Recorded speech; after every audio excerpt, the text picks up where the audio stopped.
തമിഴ്നാട് കോയമ്പത്തൂരിൽ വേട്ടയ്ക്ക് പോയ സംഘത്തിലെ ഒരാളെ വെടിവെച്ച് കൊലപ്പെടുത്തി.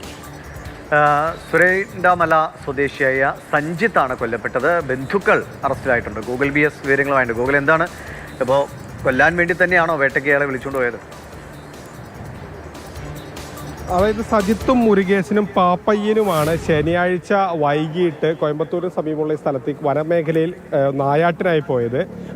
മാനിനെ കൊല്ലാനായിരുന്നു, കൊന്ന് ഭക്ഷണമായി സാധനങ്ങൾ ശേഖരിക്കാനായിരുന്നു, മാംസം മറ്റും ശേഖരിക്കാനായിരുന്നു ഇവർ പദ്ധതി ഇട്ടിരുന്നത്. ഇവർ വനത്തിനുള്ളിൽ വെച്ച് മദ്യലഹരിയിൽ തന്നെയാണ് ഈ വനത്തിൽ വേട്ടയ്ക്ക് പോയത്. വനത്തിനുള്ളിൽ വെച്ച് വീണ്ടും മദ്യപിച്ചു. ഈ മദ്യപാനത്തിനിടെയുണ്ടായ തർക്കമാണ് സജിത്തിനെ കൊല്ലുന്നതിലേക്ക് നയിച്ചത്. പാപ്പയ്യൻ കയ്യിലുണ്ടായിരുന്ന തോക്ക് ഉപയോഗിച്ച് സജിത്തിനെ വെടിവെച്ച് കൊല്ലുകയായിരുന്നു. പിന്നീട് പാപ്പയ്യനും മുരുകേശനും സ്ഥലത്ത് നിന്ന് രക്ഷപ്പെട്ടു. ആദ്യം മുരുകേശൻ തമിഴ്നാട് പോലീസിന്റെ പിടിയിലായി, പിന്നീട് പാപ്പയ്യനും പോലീസിന്റെ പിടിയിലായി. ഇരുവരും ഒളിവിൽ പോയിരിക്കുകയായിരുന്നു.